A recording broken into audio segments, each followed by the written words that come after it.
Hello, everyone, and welcome to the Universal Peace Federation. My name is Ray Lapalkin. And before we begin our program today, I'd like to read you a little bit about the Universal Peace Federation.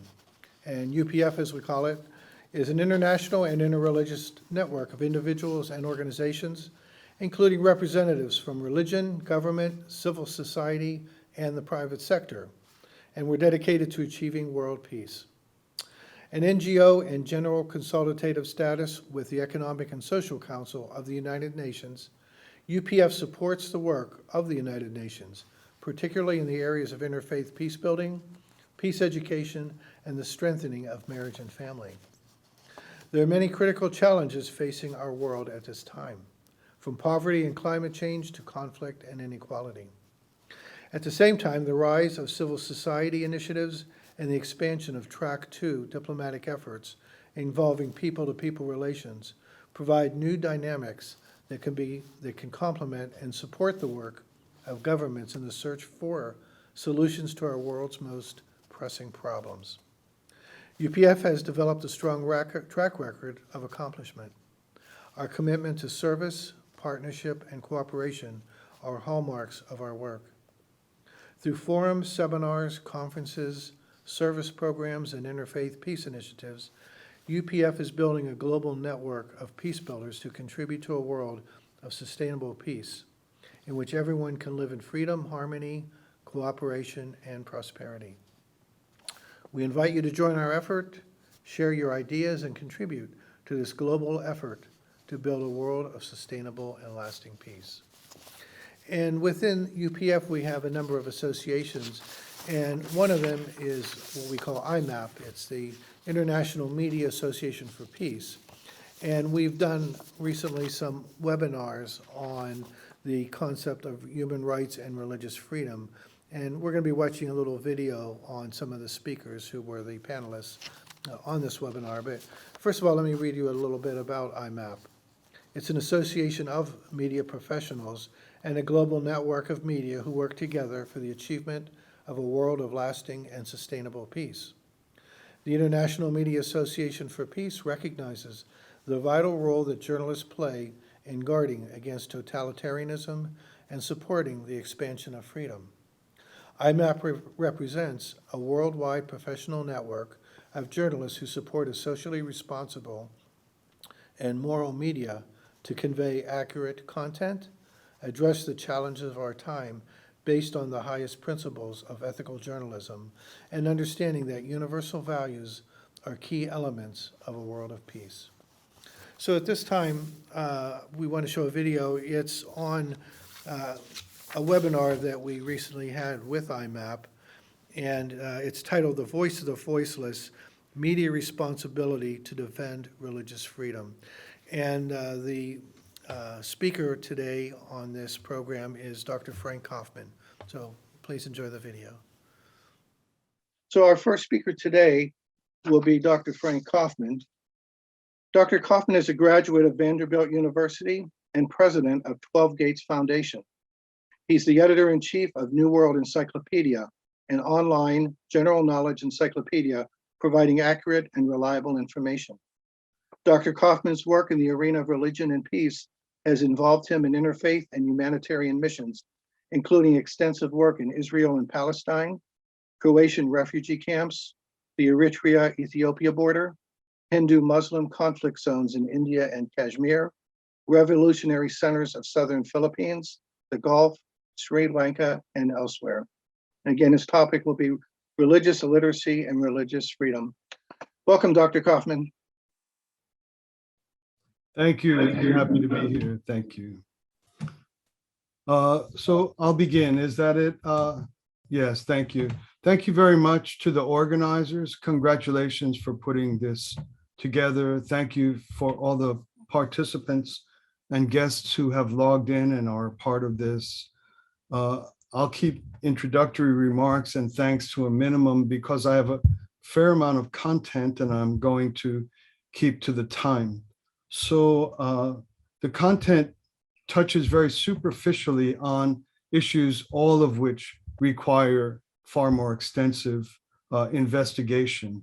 So I will turn to PowerPoint presentation, and I'll continue with my program, my presentation from there. Okay, thank you. So here's the conference name. There's me.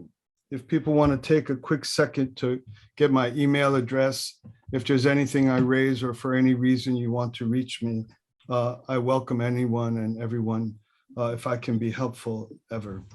Also, the organizers can provide that for you.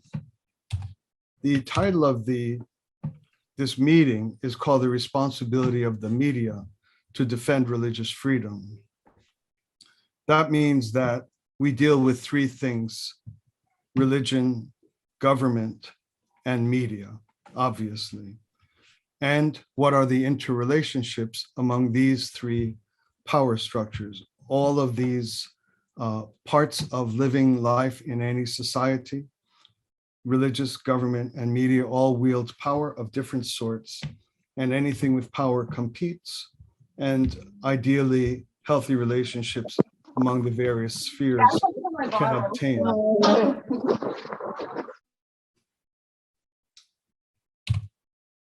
So from among these, the first one I'll touch upon is religion and religious life. Religious freedom is technically the freedom that protects people's right to live, speak, and act according to their beliefs peacefully and publicly. It is more than the mere freedom to worship at a synagogue, church, or mosque. This is an important distinction to make and an important thing to recognize.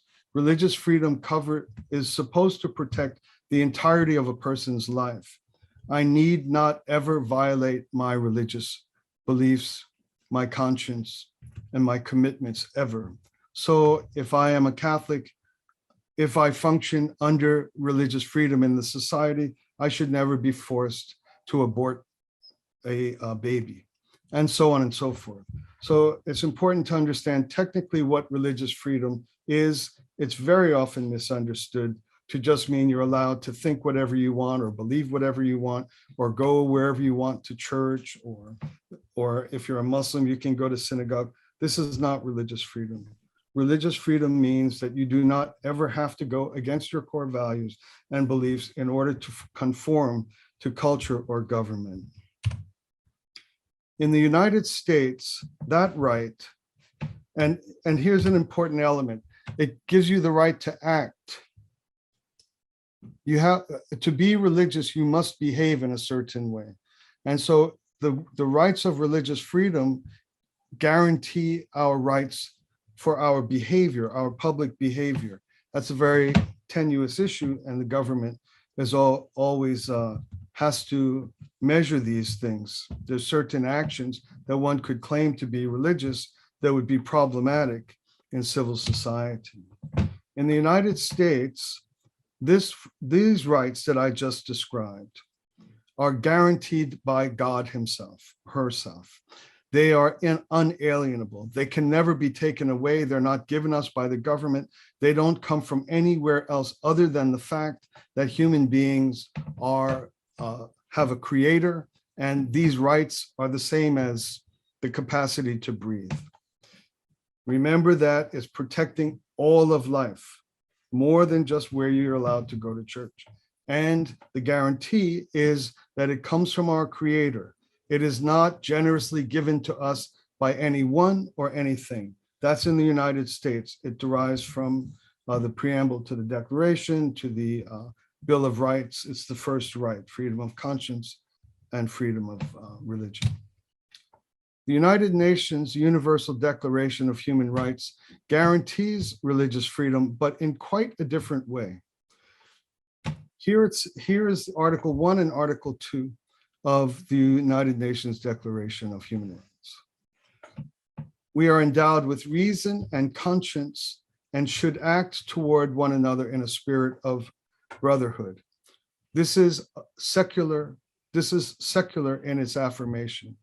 There is no absolute authority out of which the rights of the Declaration of Human Rights derives. It's entirely voluntary, and it can change with my capacity to reason, what I feel is in my conscience. It's entirely different than the United States Bill of Rights. If you look at where people say that the Universal Declaration of Human Rights affirms religious freedom, look at it. It's just in the mix of any other and all other things that you might possibly be. You might be of a particular race, you might be of a particular color or sex or language or political or opinion or national or social origin or et cetera. And one of the things you might also have is religion, and these rights are also guaranteed you. It's not, it derives out of a secular mindset. So with this, it's important to note the difference between what freedom of religion means in the United States and what freedom of religion means for all other countries, unless they have declarations that are positively affirmative of tying it to religious origins per se. It's a very important distinction. United Nations is a secular organization. The guaranteed freedom of religion comes from secular premises. The United States was founded on religious principles. It describes our rights as being derived from a creator. So religious rights compete with other rights and laws in society. That means that the nature of the society and the intensity of its dedication to religion is crucial in order to understand how likely the religious freedom is going to be protected. Presently, Japan is heavily under attack. It's definitely a freedom of religious issue, but religious freedom differs from country to country. Its only religious freedom rights is the declaration of the country to adhere to or abide by the Universal Declaration of Human Rights. And as you saw in my previous slide, that declaration is secular in origin, secular in its guarantee. And so when we concern ourselves with things like the intense religious persecution of a minority community in Japan, namely the Unification Group, and I don't know if there's others on the call who are in similar situations, we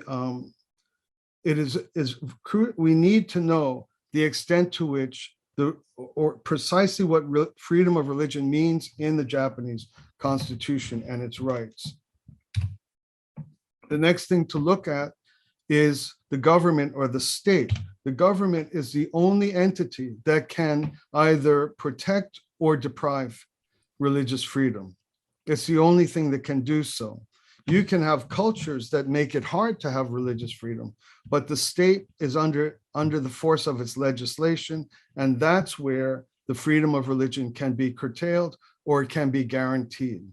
So that being the case, it's very important to notice that the state will protect the rights of any minority group. It will protect all citizens' rights, but will never do so at the expense of the ideals and responsibilities of the states.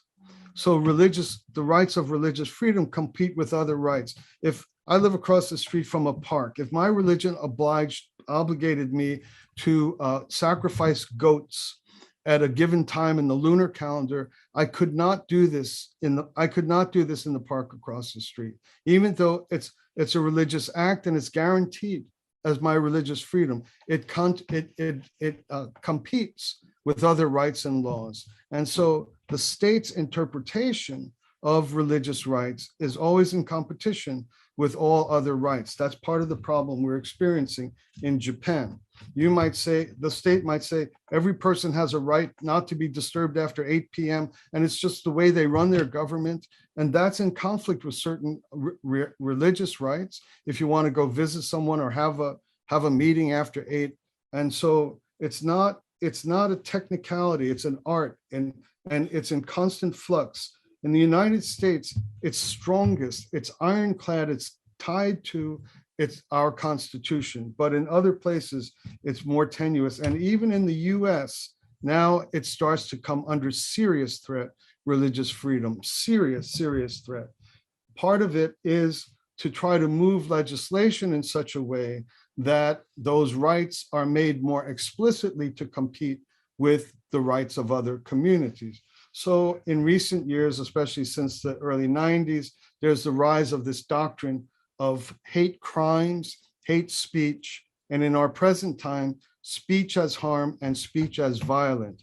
So now if a preacher in church says that no one in my community should ever consider a gay marriage or a homosexual marriage, that person might be accused of violence. If there's legislation which adopts this doctrine of speech as harm or speech as violence. And so religious rights, now the right of religious freedom is under serious threat because it competes with other laws of the land. Here's an example of something I just picked out of the blue because it's in today's news.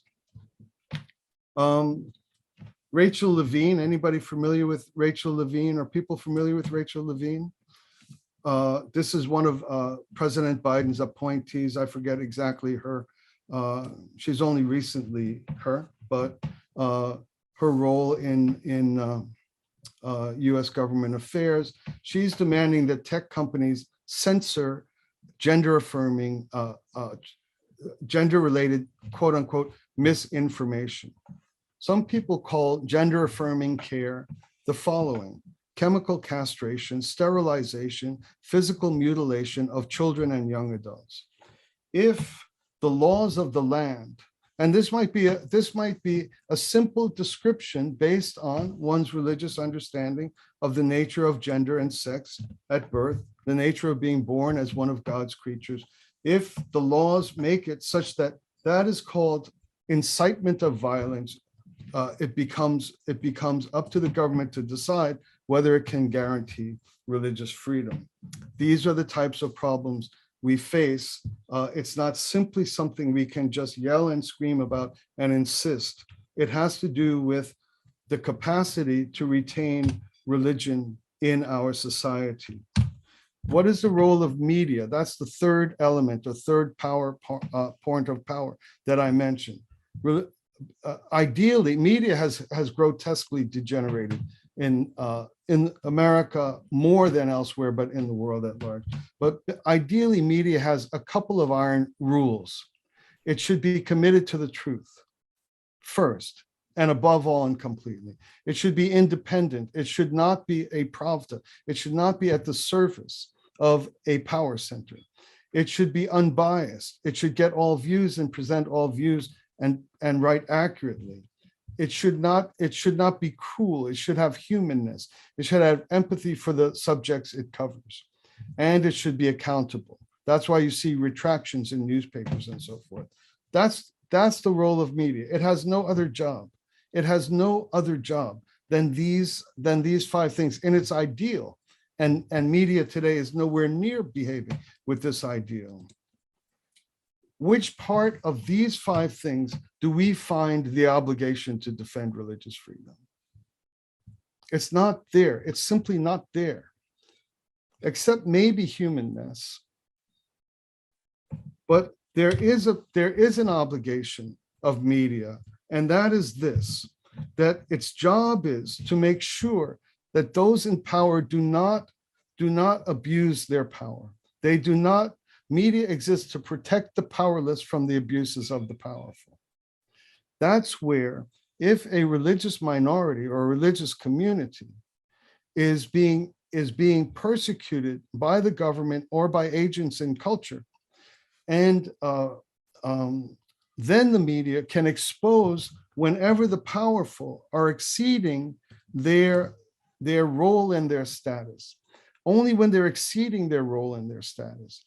But if agents who are hostile to religion successfully diminish the strength of religion to exert its rights and start to have the rights of transgender people as more important than the rights of religious people, the media will not have either the capacity or the structure or the orientation to protect religious freedom. It's not an arbiter of who's higher or lower. What it is an arbiter of if government is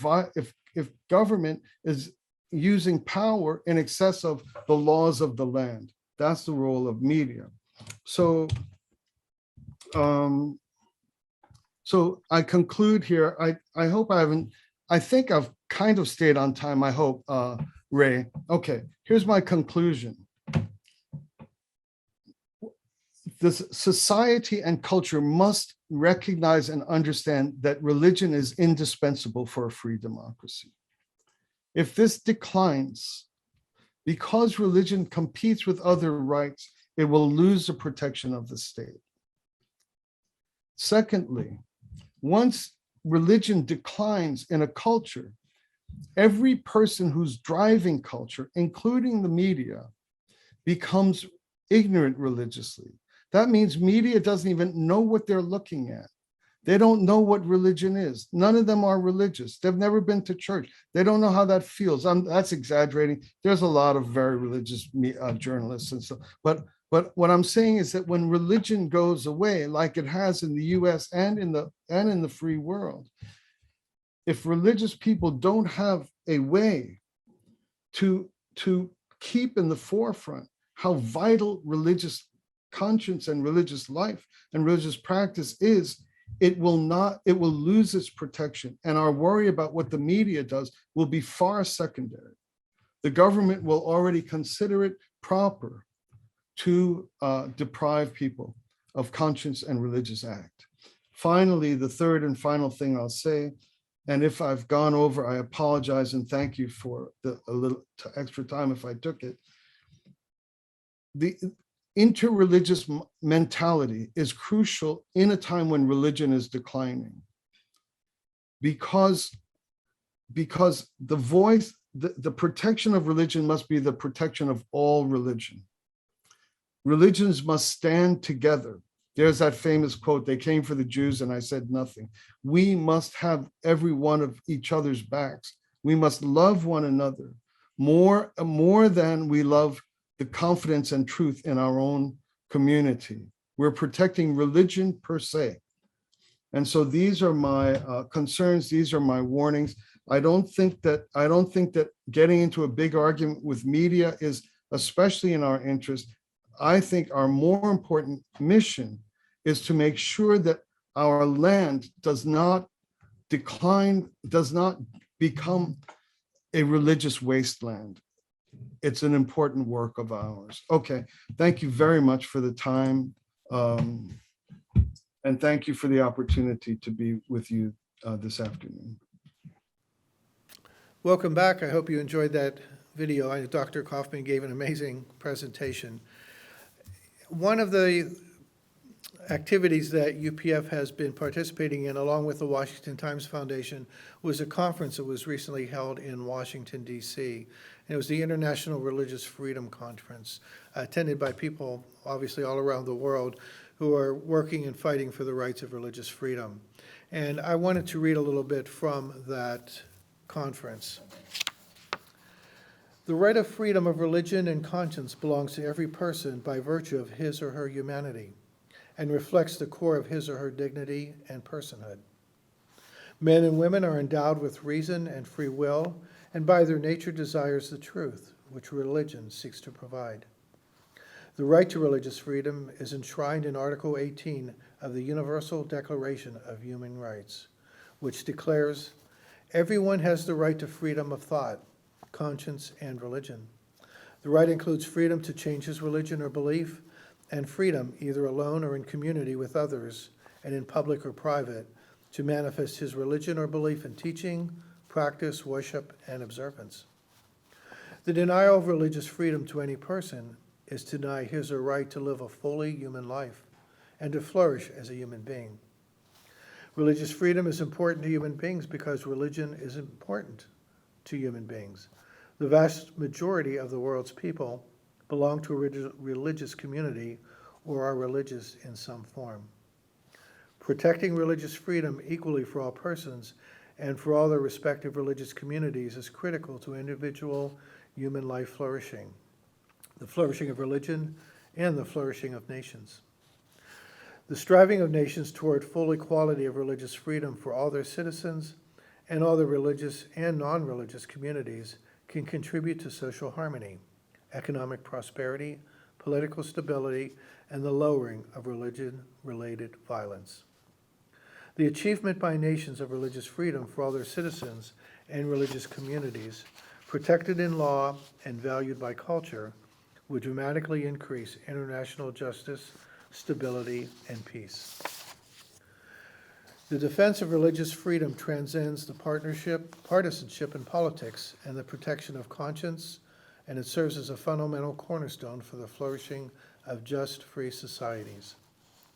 Tragically, religious freedom for all people in all religious communities does not yet exist in any nation, and the denial of religious freedom and its various components is widespread and increasing. Tragically, the ultimate form of religious freedom deprivation, violent religious persecution, is also widespread and increasing, and it's causing enormous suffering, the destruction of families and communities, and the destabilization of entire societies. So this gives you a little bit of understanding what took place at this conference, but if this is something that resonates with you, you're interested in the concept of religious freedom and promoting religious freedom and human rights, please get in touch with us. We have our contact information up on the screen, and our website, us.upf.org. You can watch some of our other webinars that have taken place there as well. Thank you for watching today, and as always, I like to offer complimentary copies of their co-founders, Reverend Dr. Sun Myung Moon and his wife, Dr. Hak Jahan Moon. Get in touch with us if you'd like a copy of their autobiography, and thank you for joining us today.